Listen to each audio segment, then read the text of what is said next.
सभी का एक बार फिर से स्वागत है ऑनलाइन क्लासेस के अंदर। आज हम बात करेंगे एक नई चैप्टर की, क्योंकि दूसरा चैप्टर शुरू कर रखा था वो पूरा हो चुका है। आपको पीछे और भी चैप्टर सर करवा रहे हैं। आज हम चैप्टर नंबर 13 की बात करेंगे। 13, 14, 15 जो भी आगे हैं चैप्टर उनकी बात हम करेंगे।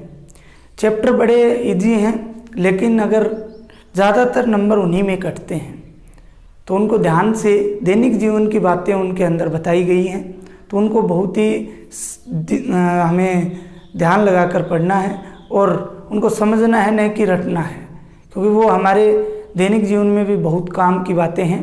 तो आज हम बात करते हैं 13 नंबर चैप्टर की। चैप्टर नंबर 13, चैप्टर का नाम है आपके अपशिष्ट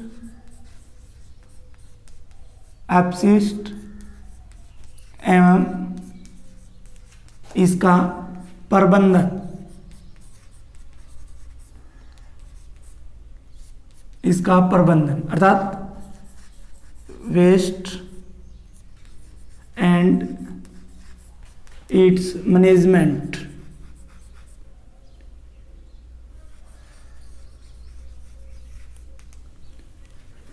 वेस्ट एंड इट्स मैनेजमेंट, अपशिष्ट एवं इसका प्रबंधन की हम लोग बात करेंगे। तो सबसे पहले हम अपशिष्ट पढ़ेंगे। पूरे चैप्टर में केवल एक ही नाम चलेगा, अपशिष्ट। ये प्रबंधन नाम है, वो भी इसी से जुड़ा हुआ, अपशिष्टों का प्रबंधन।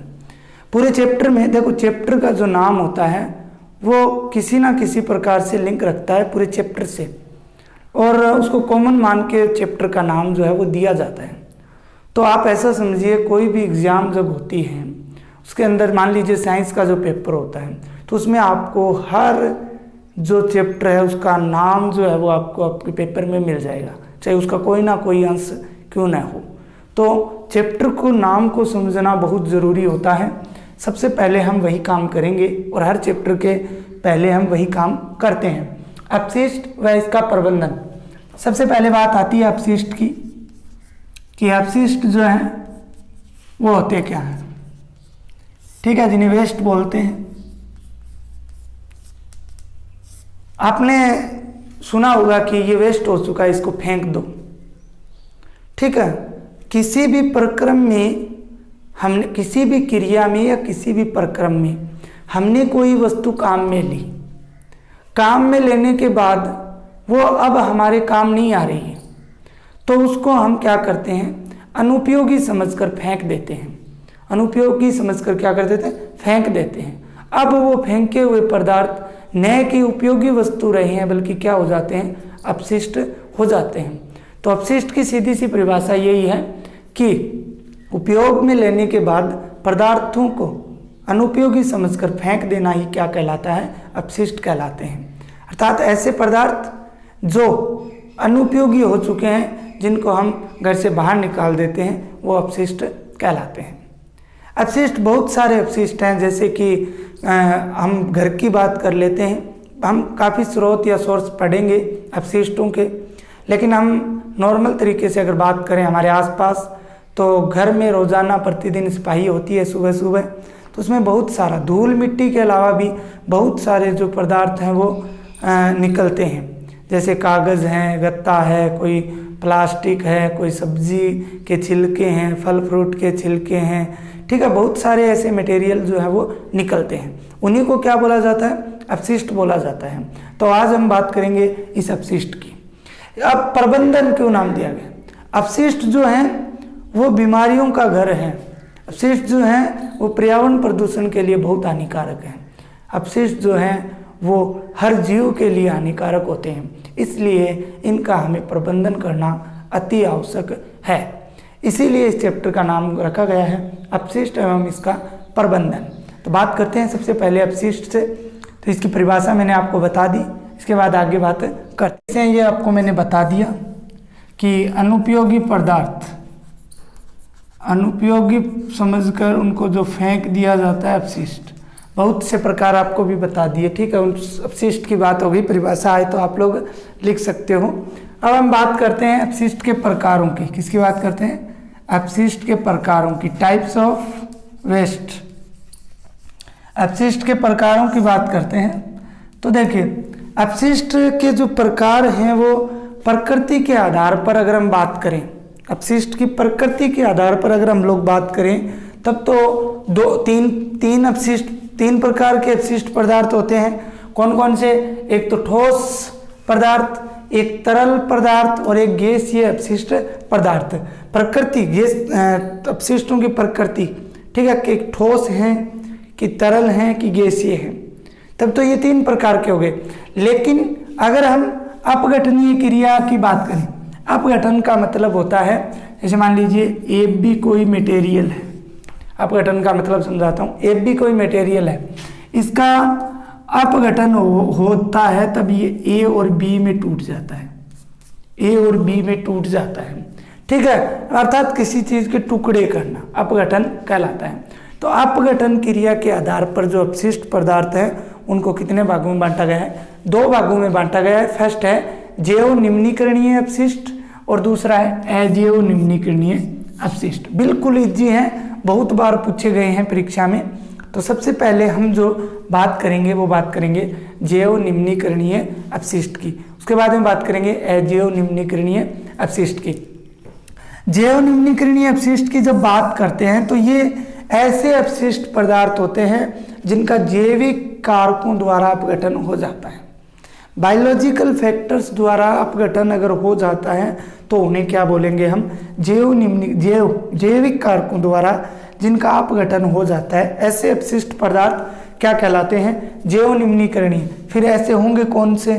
फॉर एग्जाम्पल अगर हम बात करें घरेलू जो जैविक कचरा है, घरेलू जैविक कचरा जैसे सब्जी के छिलके हैं, ठीक है, फल फ्रूट के छिलके हैं, उनका क्या है? जैविक अपघटन हो जाता है। आपने कभी देखा कोई छिलका आपने डाला है, उसको आप महीने बाद देखना वहाँ आपको मिलेगा क्या? नहीं मिलेगा, क्योंकि उसका जैविक कारकों द्वारा अपघटन कर लिया जाता है। तो बहुत सारा घरेलू कचरा, घरेलू जैविक कचरा, कृषि अपशिष्ट मान लीजिए कृषि के अंदर जो भी बचता है उसको हम डाल देते हैं तो उसका भी क्या है? जैविक अपघटन हो जाता है। तो ये सब हैं जैव निम्नीकरणीय पदार्थ कहलाते हैं और ऐसे अपशिष्टों को जैव निम्नीकरणीय अपशिष्ट कहा जाता है। इसके बाद में दूसरा हमारा है अजैव निम्नीकरणीय अपशिष्ट पदार्थ। अजैव निम्नीकरणीय अपशिष्ट पदार्थ, तो ये इसका अपोजिट होगा। किसका? जैव निम्नीकरणीय अपशिष्ट का ये क्या होगा? अपोजिट होगा। अर्थात हम क्या बोल सकते हैं? वे अपशिष्ट पदार्थ जिनका जैविक कारकों द्वारा अपघटन नहीं होता है उसे क्या बोला जाता है? जैव निम्नीकरणीय अपशिष्ट कहा जाता है। अजैव निम्नीकरणीय अपशिष्ट कहा जाता है जिनका जो है अपघटन नहीं हो पाता। जैसे प्लास्टिक की बोतलें आप डाल देना, अपने घर पे रखना या किसी जगह रख देना, उसको 2-3 साल बाद देख लेना, वो आपको वहीं मिलेगी। इसके अलावा पॉलीथीन है, पॉलीथीन कभी भी नष्ट नहीं होती, इसका जैव निम्नीकरणीय जो है वो नहीं हो सकता, ये अजैव निम्नीकरणीय अपशिष्ट होता है। तो जैविक कारकों द्वारा अपघटन नहीं होता है। कांच, इसके अलावा धातु के टुकड़े, इसके अलावा सिरिंज, ये जो होते हैं इनका हम जैविक कारकों द्वारा अपघटन नहीं कर सकते, ठीक है, इनको अजैव निम्नीकरणीय पदार्थ बोला जाता है। आगे अब हम बात करते हैं, ये दोनों इंपॉर्टेंट आप ध्यान रखना। आगे बात करते हैं सोर्स ऑफ वेस्ट, ठीक है, अपशिष्ट के स्रोतों की बात करते हैं। देखिए अपशिष्टों के स्रोतों की जब बात आती है कि माध्यम क्या है, सोर्स क्या है, स्रोत क्या है, तो स्रोत हम कुछ स्रोतों की बात करेंगे। जैसे घरेलू स्रोत, घर से जो कचरा निकलता है, घरेलू स्रोत, घर से निकलने वाले अपशिष्ट पदार्थों को घरेलू अपशिष्ट, ठीक है। दूसरा अगर हम बात करें तो कृषि स्रोत, भाई कृषि करने के बाद में जैसे ही कृषि होती है तो उसके बाद में बहुत सारे अपशिष्ट बचते हैं, तो ये भी हो गया। तीसरा जो बहुत ही इम्पोर्टेंट है, औद्योगिक स्रोत, ये बहुत बड़ा स्रोत है। उद्योगों से निकलने वाले अपशिष्ट पदार्थ बहुत ही ज़्यादा हैं और बहुत ही खतरनाक हैं। तो उद्योग भी एक प्रकार का नहीं है, बहुत प्रकार, कपड़े का उद्योग है, चंपल उद्योग है, ठीक है, बहुत अलग अलग उद्योग हैं, रबड़ उद्योग है, हम कुछ उद्योगों की बात करेंगे। इसके अलावा अगर बात करें 4 नंबर नगर पालिका अपशिष्ट हैं, ठीक है, बहुत सारे स्रोत हैं जिनकी हम इस चैप्टर में बात करेंगे, जिनसे कौन कौन से अपशिष्ट पदार्थ हैं निकलते हैं और वो क्या मतलब किस प्रकार से नुकसानदायी होते हैं, उनकी हम बात करेंगे। तो सबसे पहले देखिए अपशिष्ट के स्रोतों में घरेलू स्रोत। घरेलू स्रोत की अगर हम बात करते हैं तो देखो क्या होते हैं भाई, घरों से निकलने वाले अपशिष्ट पदार्थों को क्या कहा जाता है, घरेलू स्रोत के अंदर रखा जाता है। इसके अंदर धूल मिट्टी के कण, कागज, गत्ता, कपड़ा, प्लास्टिक, लकड़ी, इसके अलावा और सब्जियों के छिलके, फल फ्रूट के छिलके, बचा हुआ दूध, बहुत सारे ऐसे पदार्थ होते हैं जो घरों प्रतिदिन की सफाई के बाद घरों से निकलते हैं। हम लोग क्या करते हैं, उनको घरों से बाहर फेंक देते हैं, बाहर सड़कों पे या किसी निर्धारित स्थान पर उनको फेंक देते हैं, जिसे हमारे आसपास के क्षेत्र में कुल्डी बोला जाता है, वहाँ पे उसको डाल देते हैं। तो वहाँ से क्या होगा, उनका अपघटन होगा, जिससे रोगाणु उत्पन्न होंगे। उनके सड़ने से या उनके अपघटन होने से वहाँ पे क्या उत्पन्न होंगे, रोगाणु उत्पन्न होंगे।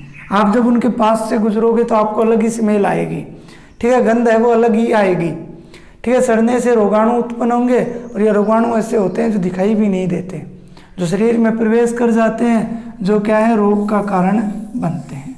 किसका कारण बनते हैं, रोग का कारण बनते हैं। तो घरेलू कचरा है, ये भी एक अपशिष्ट के स्रोत के रूप में इसको माना जाता है। दूसरा है नगर पालिका, ये बहुत बड़ी समस्या है। नगर पालिका का यहाँ पे मतलब है नगर या शहर में उपस्थित कूड़े कचरे से संबंधित है। नगर पालिका किसे कहते हैं, नगर पालिका शहर को नहीं कहते हैं कि शहर को नगर पालिका कहते हैं। आपके अगर प्रश्न आए कि नगर पालिका से आप क्या समझते हैं, म्युनिसिपल, इंग्लिश में इसको म्युनिसिपल बोला जाता है, ठीक है, म्युनिसिपल। तो नगर या शहर में उपस्थित अपशिष्ट पदार्थों या कूड़े कचरे को क्या कहा जाता है, नगर पालिका अपशिष्ट कहा जाता है। नगर पालिका अपशिष्ट जैसे कौन से होंगे, जैसे अगर हम बात करें तो ये जो घरेलू कचरा ये तो वहाँ पे निकलेगा। इसके अलावा मकानों का जो कचरा है, मकान का जो मलबा है, इसके अलावा और बहुत सड़कों के पास की गंदगी है, मृत जानवरों के अवशेष हैं, ठीक है, बहुत सारे वर्कशॉप होते हैं, बहुत सारी दुकानें होती हैं शहर के अंदर, उनसे विभिन्न प्रकार के अपशिष्ट पदार्थ बाहर सड़कों पर फेंक दिए जाते हैं। उनका जो कचरा, जो कूड़ा कचरा है वो सब नगर पालिका में आता है, जो एक बहुत बड़ी मात्रा इसकी है। और देखो जितना बड़ा नगर होगा उसके हिसाब से ही अपशिष्ट पदार्थ की जो संख्या है वो बढ़ती जाएगी। तो ये निर्धारित करता है अपशिष्ट पदार्थ की कितने होंगे, उस नगर की जनसंख्या पर निर्धारित करता है। अगर हम एक अनुमान के अनुसार बात करें तो भारत के 45 बड़े शहर, भारत के 45 बड़े शहर जो हैं उनके अंदर प्रतिदिन 50,000 टन अपशिष्ट पदार्थ मिलता है। कितना टन, 50,000 टन। टन एक बहुत बड़ी संख्या है, 50,000 टन जो है वो अपशिष्ट पदार्थ निकलता है। तो ये हमारे लिए बहुत ही आने वाले फ्यूचर के लिए बहुत ही एक गंभीर समस्या है, क्योंकि इससे बहुत सारी बीमारियां जो है वो फैलती हैं। इसके बाद बात करते हैं 3 नंबर, उद्योग एवं खनन कार्य। उद्योग मतलब ऐसे स्थान जहाँ पर विभिन्न वस्तुओं का निर्माण होता है, जहाँ पर विभिन्न वस्तुओं का क्या होता है, निर्माण होता है। जैसे ईंट उद्योग जहाँ पे ईंटें बनती हैं, चंपल उद्योग जहाँ पे चंपल बनती हैं, कपड़ा उद्योग जहाँ पे कपड़े बनते हैं या कपड़ा बनता है, ठीक है। ऐसे बहुत सारे उद्योग हैं, हर देश में ये बहुत विकसित हो चुके हैं। जो विकसित देश हैं उनमें बहुत सारे उद्योग जो हैं वो होते हैं।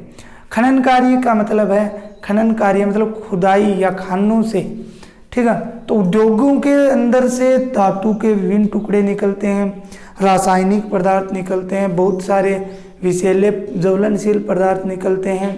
इसके अलावा और बहुत सारा कचरा होता है जो निकलता है, उसको बाहर डाल दिया जाता है, बाहर उनका ढेर कर दिया जाता है।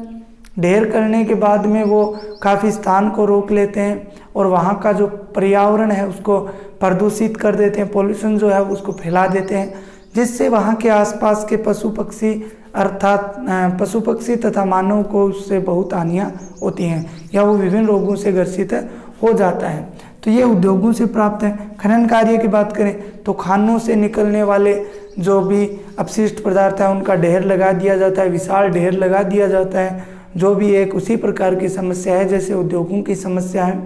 अब हम कुछ उद्योगों की बात करते हैं जिनसे कौन कौन से पदार्थ अपशिष्ट के रूप में निकलते हैं और वो कौन कौन से उद्योग हैं उनकी हम बात करते हैं। आपकी किताब में सारणी दी हुई है, आपको सारणी बनानी है, ठीक है, मैं आपको उनके बारे में बता देता हूँ। कुछ उद्योगों की और कुछ उनके अपशिष्ट पदार्थों की, कि उद्योग हैं उनसे कौन कौन से अपशिष्ट पदार्थ जो है वो निकलते हैं उनकी हम बात करते हैं। तो सबसे पहले देखिए उद्योगों के नाम लिखे हैं मैंने। औषधि उद्योग, औषधि उद्योग जो है इससे अपशिष्ट जो हैं जिनसे औषधियाँ बनाई जाती हैं, माइक्रो ऑर्गेनिजम्स, सूक्ष्म जीव हैं। सूक्ष्म जीव के अलावा अगर हम बात करें कार्बनिक रसायन है, ठीक है, ऑर्गेनिक केमिकल्स जो हैं वो औषधियों के निर्माण में काम आते हैं जिनके अपशिष्ट के रूप में वो शेष रह जाते हैं।